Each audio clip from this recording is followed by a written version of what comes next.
Praise the Lord. प्रभु का धन्यवाद एक बार फिर आप लोगों के मध्य में आने के लिए प्रभु ने मौका दिया। आज शाम को एक बार फिर प्रभु के वचन में से मैं आपसे कुछ बातें करना चाहता हूँ।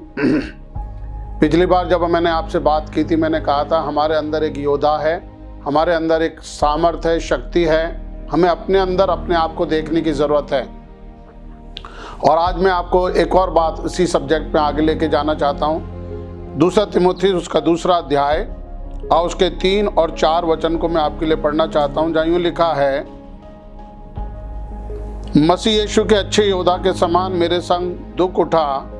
जो कोई योद्धा लड़ाई पर जाता है तो इसलिए कि अपने भर्ती करने वाले को प्रसन्न करे, अपने आप को संसार के कामों में नहीं फंसाता।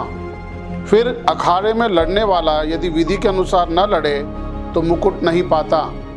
यहाँ पे हम 2 बातों को देखते हैं, 2 इलिस्ट्रेशन हमारे सामने हैं। यहाँ यूँ लिखा है कि जब कोई लड़ाई पर जाता है तो इसलिए कि अपने भर्ती करने वाले को प्रसन्न करे, अपने आप को संसार की चीज़ों में नहीं फंसाता है। आज आपको और मुझे इस बात को समझने की ज़रूरत है। हमारे अंदर बहुत सारे पोटेंशियल है, हमारे अंदर एक सामर्थ्य है, हमारे अंदर एक शक्ति है, हमारे अंदर बहुत सारी योग्यताएं प्रभु ने डाली हैं। लेकिन हम आगे बढ़कर जब जाते हैं तो संसारिक जो चीज़ें हैं वो हमें अपनी ओर आकर्षित कर लेती हैं। और यहाँ यूँ लिखा है कि मेरे साथ एक अच्छे योद्धा के समान दुख उठा, क्योंकि जो कोई लड़ाई पर जाता है इसलिए कि अपने भर्ती करने वाले को प्रसन्न करे, अपने आप को संसार की चीज़ों में नहीं फंसाता। सो मैं आज आपको कहना चाहता हूँ, आपके अंदर योग्यता है, आपके अंदर क्षमता है। बहुत सारे लोगों के पास बड़े बड़े प्लान्स होते हैं, बहुत सारे दर्शन होते हैं, बहुत सारी अच्छी बातें हैं, बहुत सारे अच्छे विचार हैं, और ये अच्छे विचारों के संग वो आगे बढ़ते हैं। लेकिन जैसे वो आगे बढ़ते हैं, कई बार हमने देखा है कि वो स्कूल टाइम में बहुत अच्छा उन्होंने पढ़ाई की, फिर उनके संग में कुछ एक फ्रेंडशिप आ जाती है। जैसे वो हायर क्लास में आते हैं और अलग से फ्रेंडशिप बन जाती है, और फ्रेंडशिप के कारण संसार की बातों में वो फंस जाते हैं, नशे में फंस जाते हैं, बुरे कामों में, लड़ाई झगड़ों में फंस जाते हैं, और बुरे बुरे कामों के अंदर ऐसे फंस जाते हैं कि जो उनका टारगेट था, जो उनका दर्शन था, जो उनका उद्देश्य था, जहां उनको पहुंचना चाहिए था, वो नहीं पहुंच पाए। सो मैं आज आपको ये कहना चाहता हूं, आपके अंदर एक पोटेंशियल है, आपके अंदर क्षमता है, आपके अंदर योग्यताएं हैं, और उस योग्यता के लिए आपको कुछ प्रयास करना पड़ेगा। आपको अपने आप को संसार की चीज़ों से बचा कर रखना पड़ेगा। आपको अपने आप को संसारिक इन सारे फंदों से सुरक्षित रखने की जिम्मेवारी आपकी है। हम देखते हैं बहुत सारे लोग आज इस संसार के अंदर, अगर हम उनकी गवाहियाँ सुने, अच्छे अच्छे लोग, बड़े बड़े खिलाड़ी, बड़े बड़े जो एक्टर्स हैं, अगर हम उनके जीवन में देखें, उनके बैकग्राउंड को देखें, उन्होंने स्ट्रगल किया है। उनमें से कई लोग कई मीलों तक पैदल चलते थे, बसों में उन्होंने यात्रा की, पैसा उनके पास नहीं था, लेकिन वो फोकस थे कि चाहे कुछ भी हो हमें खेलना है, चाहे कुछ भी हो हमें एक्टिंग में जाना है, हमें एक्टिंग करना है।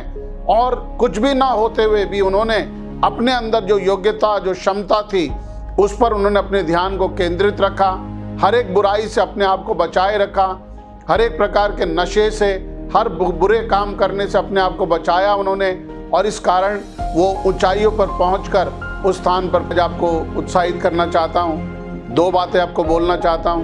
पहली बात कि आपको अपने आप को संसार और संसार की रीतियों से बचाना है, संसार के प्रलोभन से, हर प्रकार की बुरे कामों से, नशे से, गलत काम करने से, शॉर्टकट लेने से अपने आप को रोक के रखना है। आपके पास एक दर्शन है, उस दर्शन का आपको पीछा करना है, और जो लोग उस दर्शन का पीछा करते हैं वो वहाँ पहुँच जाते हैं। एक तरीका है, काम का एक नियम है, उस नियम के आधार पर अपने जीवन को जीने का प्रयास करें, उस नियम के आधार पर अपने आप को तैयार करें, क्योंकि वो नियम से ही जब हम करेंगे तभी हमें मुकुट मिलेगा। मेहनत तो आप कर रहे होंगे, लेकिन आज मैं आपको इनकरेज करूँगा कि एक विधि के अनुसार करें, तरीके से करें, बिल्कुल सही सटीक तरीके से अगर हम जाएंगे, सफलता हमारे कदमों में होगी। और जो लोग सफल हो चुके हैं, आज हम उनकी ओर देखते हैं, हम उनको देख के उनकी प्रशंसा करते हैं। बहुत सारे गरीब लोग हैं ऊंचाइयों पे पहुंच गए, बहुत सारे गरीब परिवारों से, गाँव से आ रहे लोग, वो जो है कलेक्टर बन गए, बड़े बड़े ऊंचे पद पे पहुंच गए। आज हम उनके बारे में पढ़कर बहुत शान से और बहुत बड़ी बड़ी बातें सोचते हैं और बोलते हैं वाह इसने क्या ग्रेट किया है। लेकिन वो ग्रेटनेस आप में से प्रत्येक के जीवन में है। अगर हम कंसंट्रेट करें, विधि के अनुसार काम करें, हम जीवन में ज़रूर सफल हो जाएंगे। सो मेरा ये वचन अगर आपको अच्छा लगा तो मैं आपको उत्साहित करता हूँ कि इस वचन पर ध्यान करें। इस वचन को केवल सुने नहीं, इस वचन को अपने जीवन में लागू करें, इसके अनुसार काम करें। और अगर आपको बहुत पसंद आ रहा है तो अपने मित्रों को, अपने साथियों को, रिश्तेदारों को भी ये वचन शेयर करें ताकि वे भी इसके द्वारा आशीष पाएं और आप में से प्रत्येक का एक उज्जवल भविष्य हो। ये मेरी प्रार्थना और कामना है। परमेश्वर आप सब सुनने वालों को आशीष दे। Thank you very much.